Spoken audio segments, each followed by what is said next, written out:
Hello student, स्वागत है आपका आईसीटी वर्चुअल क्लासेस में। मैं हूं कविता, आपकी बायो टीचर। उम्मीद करती हूँ आप सभी अच्छे होंगे और स्वस्थ होंगे। सो क्लास कंटिन्यू करेंगे अपना चैप्टर जिसका नाम है किंगडम एनिमलिया, यानी कि हम बात कर रहे हैं जंतु जगत के बारे में। जंतु जगत में हम पढ़ रहे हैं कि यहाँ पर हमने किंगडम एनिमलिया को अलग अलग फाइलम में डिवाइड किया है और किस बेस पे किया है इसके बारे में हम बात कर रहे थे। हमने कहा क्या क्या वो बेस आते हैं। सबसे पहले हमने कहा बॉडी ऑर्गेनाइजेशन आता है, जिसमें आपने कहा शारीरिक संगठन है। जैसे पहला आएगा सेलुलर लेवल ऑफ ऑर्गेनाइजेशन, यानी कि यहाँ पर जो शरीर का संगठन होगा वो कोशिकीय स्तर का होगा। सेकंड आएगा टिश्यू लेवल ऑफ ऑर्गेनाइजेशन, यानी कि जो शरीर का संगठन है ये ऊतक स्तरीय होगा। तीसरा आता है ऑर्गन लेवल ऑफ ऑर्गेनाइजेशन, यानी कि अंग स्तरीय। यहाँ पे क्या आता है, जो बॉडी का ऑर्गेनाइजेशन है वो आता है। नेक्स्ट हमने पढ़ा था यहाँ पर organ system level of organisation, यानी कि यहाँ पर संगठन का अंग प्रणाली स्तर। ठीक है, इसी के साथ हमने सर्कुलेटरी सिस्टम की बात की थी। सबसे पहले सर्कुलेटरी सिस्टम में आपके क्या क्या आते हैं। सर्कुलेटरी सिस्टम में आपको वो सिस्टम आता है जो कि ब्लड को सर्कुलेट कराने में क्या करेगा, मदद करेगा। अब सर्कुलेटरी सिस्टम में आप क्या क्या चीजें पढ़ते हैं। हार्ट पढ़ते हैं, ठीक है। आप पढ़ते हैं यहाँ पे वेन्स, आर्टरीज, कैपिलरीज, ये सारे आपके क्या आते हैं, यहाँ पर सर्कुलेटरी सिस्टम के पार्ट्स आते हैं। चलिए, तो हमने कहा यहाँ पर सर्कुलेटरी सिस्टम की बात चल रही है, यानी कि परिसंचरण तंत्र की बात चल रही है। जब आप छोटी क्लासेस में थे तो परिसंचरण तंत्र को आप कैसे पढ़ते थे। हमने कहा कि यहाँ पर कौन कौन से पार्ट्स आएंगे। देखिए, अगर आप बात करेंगे कि यहाँ पर जो परिसंचरण तंत्र है वो दो प्रकार का होता है। दो प्रकार में आपने कहा ओपन सर्कुलेटरी सिस्टम आता है एंड क्लोज सर्कुलेटरी सिस्टम आता है। अगर आपने सर्कुलेटरी सिस्टम पढ़ा होगा तो हम कहते हैं कि यहाँ पर आपका क्या होगा, हार्ट होगा, जो कैसा होता है, 4 चैम्बर्ड होता है, ठीक है। और यहाँ से जो ऑक्सीजनेटेड ब्लड है वो बॉडी के अलग अलग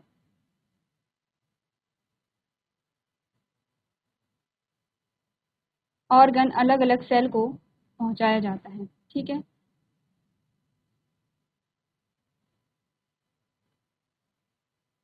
प्रकार से यहाँ से जो ब्लड है वो लंग्स को पहुंचाया जाता है।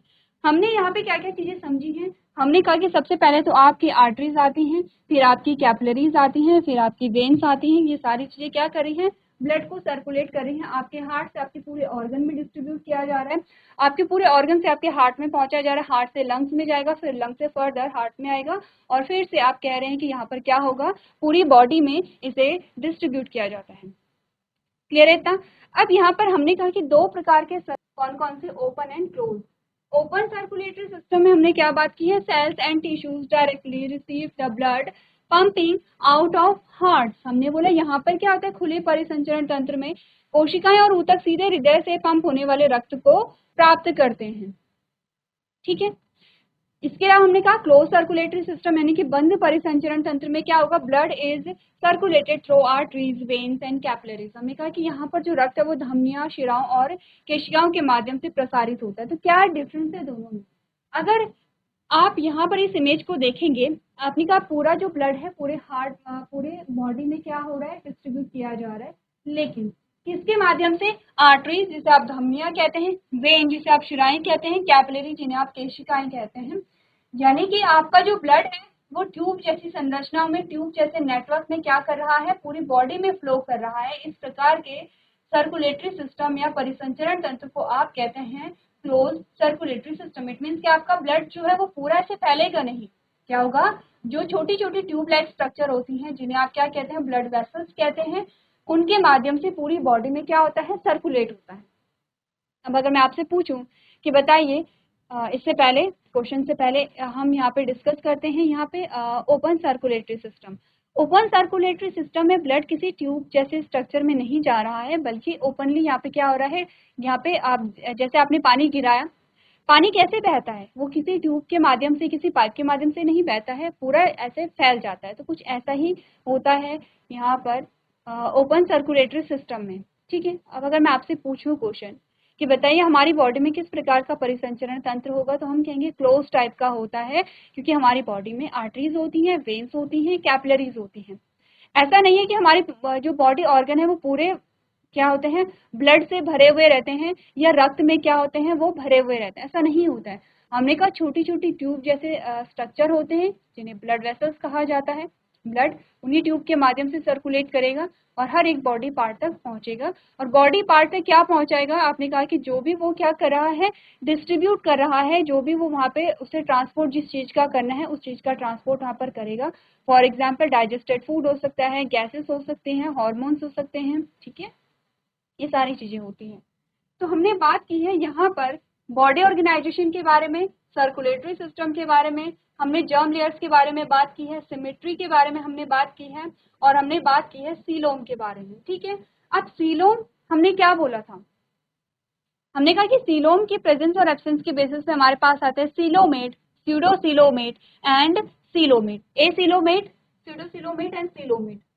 तीनों को पढ़ लेते हैं और जानते हैं कि तीनों में डिफरेंस क्या है। ये आपको होमवर्क में दिया गया था, आपको घर से पढ़ करके लेके आना था। सबसे पहले सीलोमेट की अगर हम बात करेंगे तो सीलोमेट में हमने क्या बोला था, हमने इस प्रकार से बात की थी, ये तो आपकी बॉडी की वॉल है, जो भी आप बॉडी का स्ट्रक्चर देखते हैं, कुछ इस प्रकार का कर्व आप देखते हैं, ठीक है, बॉडी की जो वॉल है, और बॉडी की वॉल के अंदर आपने कहा कि एक कैविटी होगी, खाली स्थान होगा, जो क्या होगी, मीजोडर्म से ढकी हुई होगी। ये पूरा क्या है, मीजोडर्म है, आपने कहा ये है मीजोडर्म,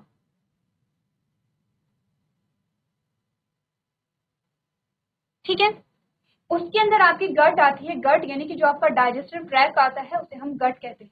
तो ये है गट, ये वाला जो पोर्शन है जहाँ पर आपके सारे ऑर्गन्स होंगे, आपने कहा आपके एसोफेगस है, आपके स्टमक है, इंटेस्टाइन है, स्मॉल एंड लार्ज जो आती है, ठीक है, सारे पार्ट्स आपके गट में आते हैं। और आपने कहा कि ये गट और ये जो बॉडी वॉल है इसके बीच में ये जो आप स्थान देख रहे हैं जिसे हमने येलो कलर से यहाँ पे कलर किया हुआ है, उसे हम कहते हैं कैविटी या खाली स्थान या गुहा। जैसे हमने बोला बक्कल कैविटी होती है, आपका जो मुख है, मुख में जो खाली स्थान है उसे हम बक्कल कैविटी कहते हैं। जैसे हमने कहा नेजल कैविटी होती है, जो आपका नाक है, नाक की जो गुहा होती है उसे हम नेजल कैविटी कहते हैं। वैसे हमने कहा कि बॉडी की भी कैविटी होती है। आपका आप ऐसा समझिए एक बॉक्स है, ठीक है, इतना बड़ा वो बॉक्स है, हमने कहा ये इतना बड़ा एक बॉक्स है, ठीक है, और इसके अंदर आपने एक छोटा बॉक्स और रखा हुआ है। तो हमने कहा कि ये बॉक्स और इस बॉक्स के बीच में जो स्पेस हो रहा है, बचा हुआ है, उसे हम कहते हैं कैविटी या उसे हम कहते हैं गुहा। सेम वैसे हमारी बॉडी में भी है, हमने कहा ये हमारी बॉडी है, बॉडी के अंदर हमारे क्या रखी हुई है, गट रखी हुई है, ठीक है, और बॉडी वॉल और गट के बीच में जो ये वाला खालिस्तान है, ये वाला जो खालिस्तान आपको दिखाई दे रहा है, इसे हम कहते हैं कैविटी। अब ये जो कैविटी अगर प्रेजेंट है तो हम कहेंगे सीलोमेट ऑर्गेनिज्म है, अगर कैविटी एब्सेंट है तो हम ए सीलोमेट कहते हैं, ठीक है। लेकिन स्यूडोसीलोमेट क्या होता है इसके बारे में हम बात करते हैं, तो पढ़ लेते हैं एक एक करके चीजों को। हमने बोला सीलोमेट किसे कहते हैं, body cavity is absent, example Platyhelminthes, body cavity he absent है, आपने कहा शरीर गुहा अनुपस्थित है, उदाहरण के लिए प्लेटीहेल्मिन्थेस हमारे पास आते हैं। अब आते हैं हमारे पास सीलोमेट के बारे में पहले बात कर लेंगे, ठीक है। हमने कहा having coelom body cavity, example from annelids to chordate, आपने कहा जो सीलोमेट होते हैं वो क्या होते हैं, आप ये सही कर लेंगे, ये क्या होगा, सीलोमेट होगा, ठीक है,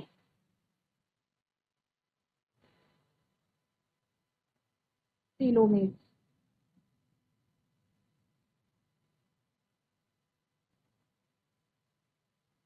सीलोम, सीलोम का मतलब समझ रहे हैं आप, शरीर की गुहा, शारीरिक गुहा जो है उसे हम सीलोम कहते हैं। तो हम कह सकते हैं बॉडी कैविटी कह सकते हैं, शारीरिक गुहा कह सकते हैं, सीलोम कह सकते हैं, सारे नाम क्या है, एक ही चीज को इंडिकेट कर रहे हैं।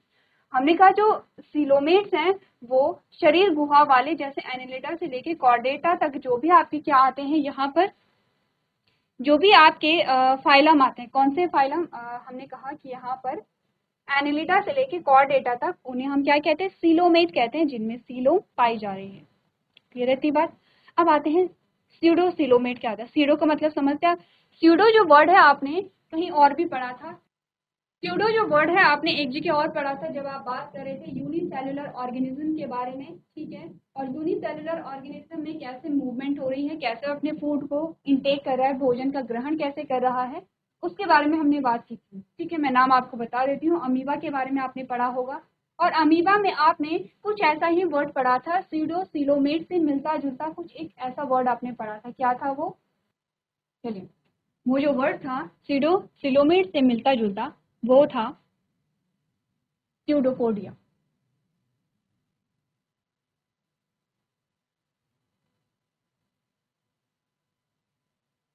स्यूडोपोडिया को हम फॉल्स फीट भी कहते हैं, ठीक है। सबसे पहले अमीबा के बारे में बात।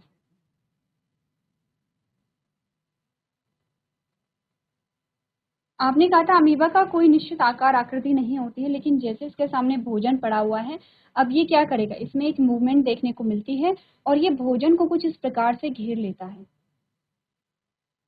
हमने कहा ये जो आपको प्रोजेक्शन मिल रहे हैं, इसी को हम क्या कह रहे थे, स्यूडोपोडिया।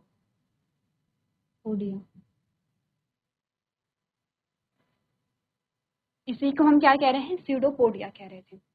स्यूडोपोडिया का यहाँ पे क्या काम था, हमने कहा स्यूडोपोडिया को हम फॉल्स फीट भी कहते हैं, यानी कि हम कह सकते हैं कि वास्तविक पैर नहीं है, लेकिन क्योंकि ये मूवमेंट में मदद कर रहे थे अमीबा की, इसीलिए हमने इसे स्यूडोपोडिया कहा है।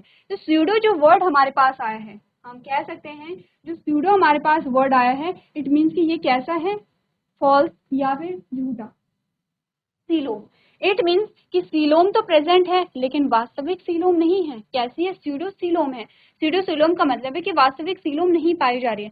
तो अब आप कहेंगे कि वास्तविक सीलोम प्रेजेंट ना होने का क्या अर्थ हुआ। हमने दो चीजें हमारे पास आ सकती हैं, या तो सीलोम प्रेजेंट है या तो सीलोम एब्सेंट है। लेकिन स्यूडो सीलोम वाली स्टेज हमें क्या बताती है, आपने कहा देखिए, mesoderm is present,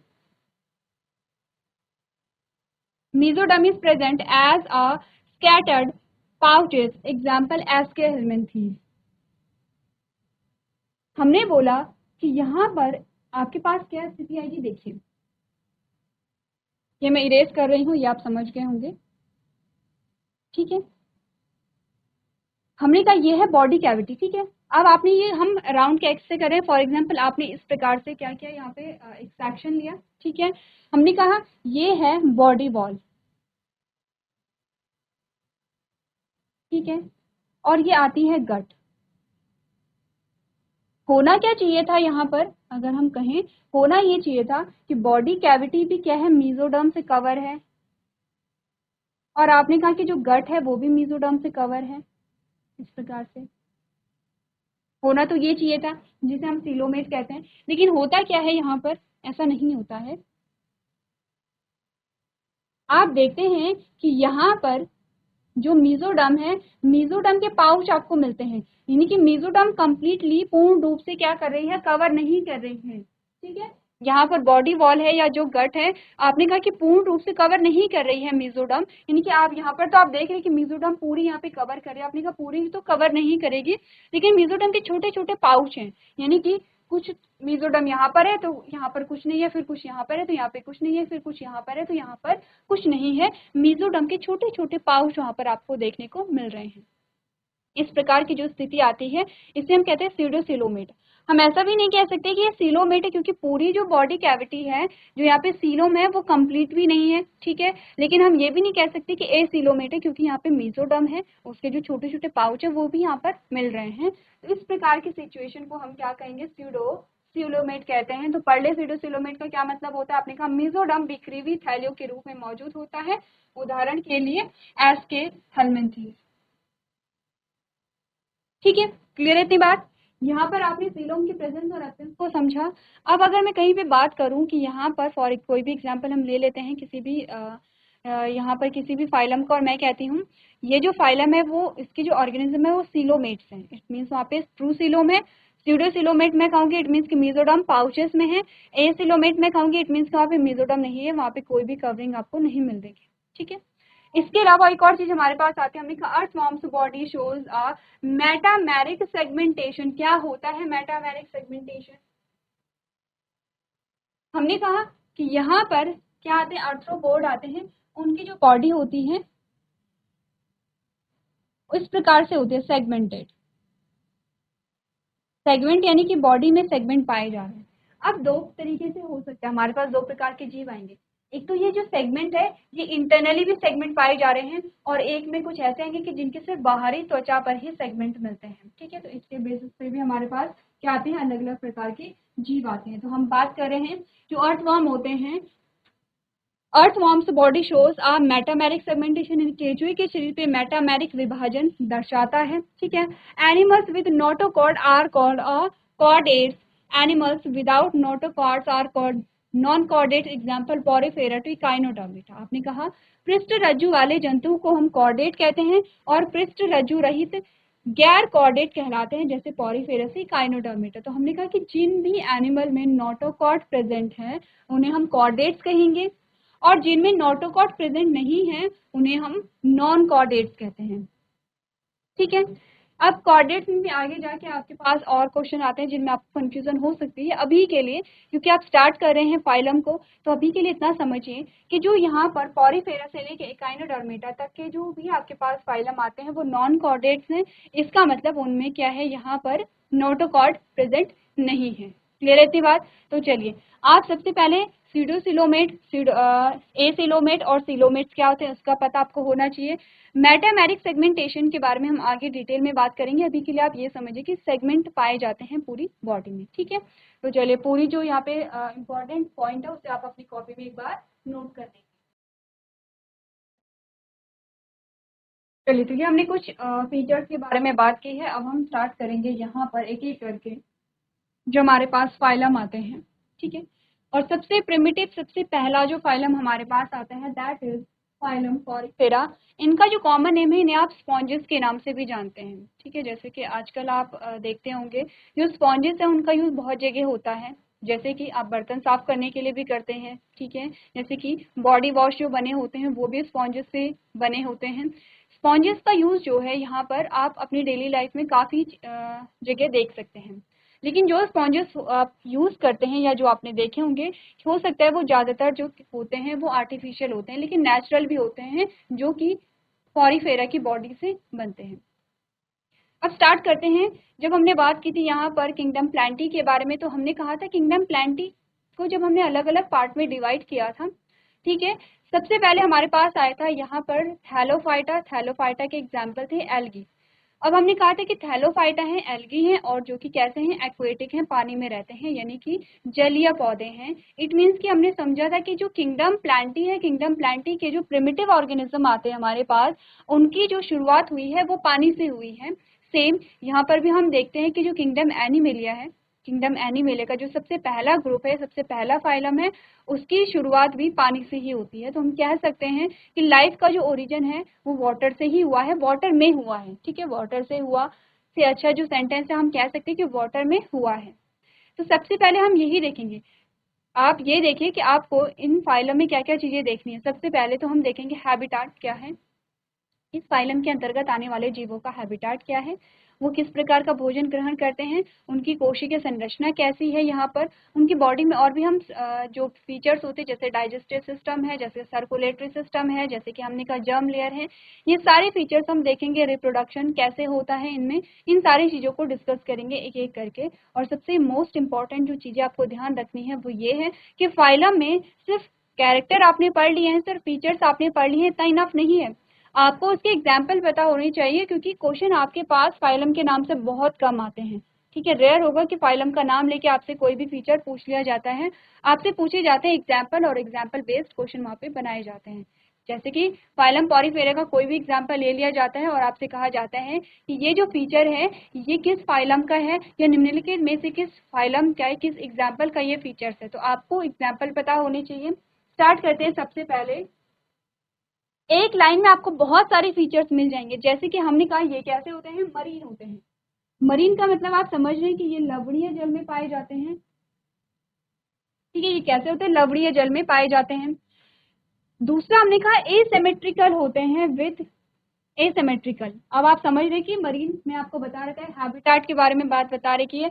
symmetric, asymmetrical जो वर्ड है ये आपको सिमेट्री के बारे में बता रखा है, यानी कि हमने कहा कोई सिमेट्री नहीं पाई जा रही। दो प्रकार की हमने मेनली पढ़ी थी, हमने कहा बायलेटरल हो सकती है, हमने कहा रेडियल हो सकती है।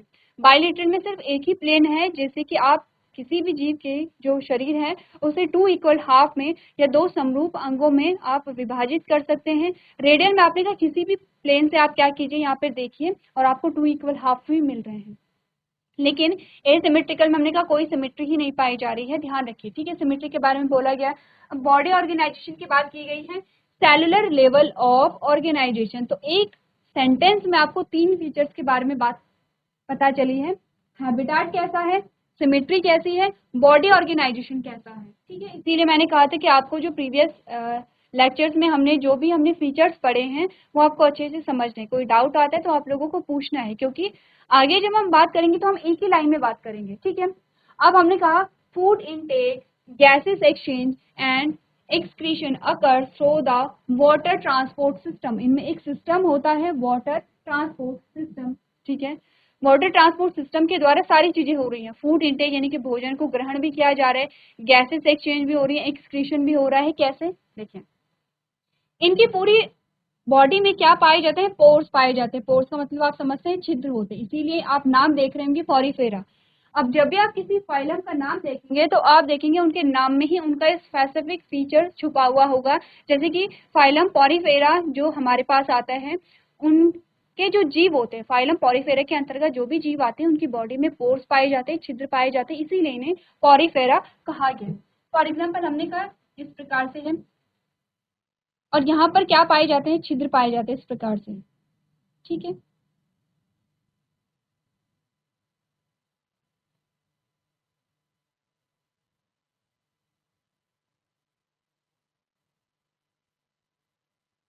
अब हमने कहा ये रहते हैं पानी में, क्या है, जलीय जीव हैं, पानी में रहते हैं, ये है पानी में। अब पानी इन छिद्रों के माध्यम से क्या जाएगा, अंदर को एंटर होगा, और पानी अपने साथ साथ क्या लेके जाएगा, फूड।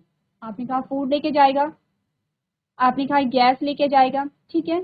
और यहाँ से जो पानी है वो फिर बाहर भी आएगा, यहाँ से पानी जो है वो बाहर भी आ रहा है। बाहर क्या क्या लेके जाएगा, आपने कहा गैस जो है, गैस एक्सचेंजेस।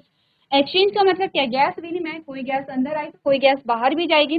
दूसरा आपने कहा एक्सक्रीशन भी होगा, तो यहाँ पर क्या हो रहा है, एक्सक्रीशन भी हो रहा है, किनके माध्यम से, इन पोर्स के माध्यम से। इसी को आप वाटर ट्रांसपोर्ट सिस्टम कह रहे हैं। इस वाटर ट्रांसपोर्ट सिस्टम को या फिर फाइलम पॉरीफेरा के अंतर्गत जो जीव आते हैं उनका डिटेल स्ट्रक्चर हम करेंगे अपने नेक्स्ट लेक्चर में। अभी के लिए आपको करना क्या है, बेसिक से फीचर्स एक बार पढ़ लेने हैं, ठीक है। अब आपको बता रखा है कि water enter through a pores called ostia. आपने कहा इन पोर्स को हम क्या कहते हैं, ऑस्टिया कहते हैं। तो जो पानी है वो ऑस्टिया के अंदर, ऑस्टिया के माध्यम से अंदर आएगा। ये जो हमने पोर्स बोले हैं, ये जो छिद्र हैं, इनका नाम क्या है, ऑस्टिया है, ठीक है। ये आपको ध्यान रखने हैं। हमने कहा ऑस्टिया के माध्यम से पानी अंदर आएगा and goes out through a osculum by a central cavity known as spongocoel. आपने कहा कि यहाँ पर एक क्या होगा, सेंटर में कैविटी होगी जिसे हम क्या कहते हैं, ऑस्कुलम कहते हैं। Spongocoel is line by a collar cells और अ कॉन्ड्रोसाइट, कॉनोसाइट्स, ठीक है। इसके अलावा हमने कहा इंटरसेलुलर डाइजेशन यहाँ पर होता है। तो ये लाइन और ये लाइन, इन दोनों लाइन को आप नहीं समझे होंगे, जो कि हम आगे जाके डिस्कस करेंगे। अभी के लिए बेसिक से फीचर्स हमने क्या पढ़े हैं, आप देखिए कहाँ रहते हैं, ये समुद्री में रहते हैं, यानी कि लवणीय जल में रहते हैं। संगठन के सेलुलर स्तर का इनका शरीर होता है। असीमित जो सिमेट्री होती है वो क्या है, असममित है।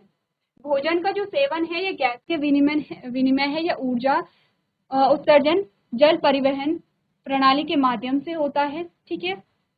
पानी जो है, ये सारी चीजें कैसे होती हैं, पानी ऑस्टिया नामक छिद्रों के माध्यम से प्रवेश करता है और ऑस्कुलम के माध्यम से केंद्रीय गुहा के माध्यम से बाहर निकल जाता है, जिसे स्पॉन्जोसील कहा जाता है, ठीक है। ये होगा स्पॉन्जोसील, ठीक है। अब आपने कहा जो स्पॉन्जोसील है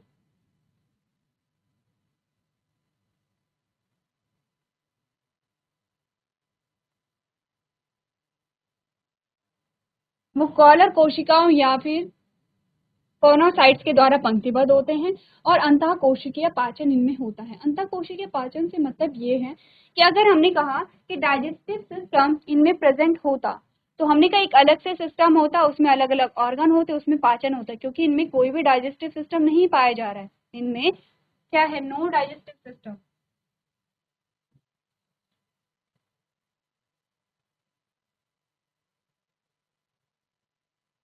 जब डाइजेस्टिव सिस्टम ही नहीं है तो कोशिकाओं में ही क्या होगा, पाचन की प्रक्रिया होगी। जो कोशिकाएं होती हैं, क्योंकि शरीर क्या है, कोशिकीय स्तर का है, तो कोशिकाओं में क्या होगा, पाचन की प्रक्रिया होगी।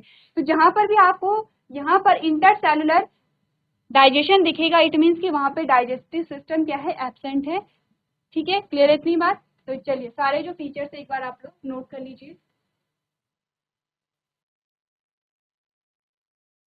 अब हमें करना क्या है, इसके अलावा हमारे पास और भी बहुत सारे फीचर्स आते हैं यहाँ पर फाइलम पॉरीफेरा के।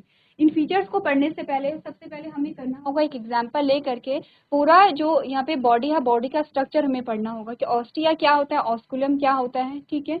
ये सारी चीज़ें हमें समझनी होंगी। अगर सेल में डाइजेशन हो रहा है तो वो कैसे डाइजेशन हुआ, तो इन सारी चीज़ों के बारे में समझेंगे। उसके बाद आप क्या करेंगे, इन सारे फीचर्स को जब आप पढ़ेंगे तो आपके लिए ईजी होगा समझना।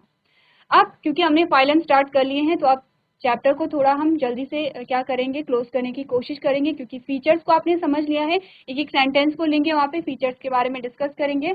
मेनली आपको स्ट्रक्चर पढ़ना है, एग्जाम्पल पढ़ने हैं, ठीक है। तो स्ट्रक्चर के बारे में हम नेक्स्ट लेक्चर में यहाँ पे डिस्कस करेंगे। तो आज के सेशन में हम इतना ही करेंगे। अभी तक क्लास में बने रहने के लिए आपका धन्यवाद।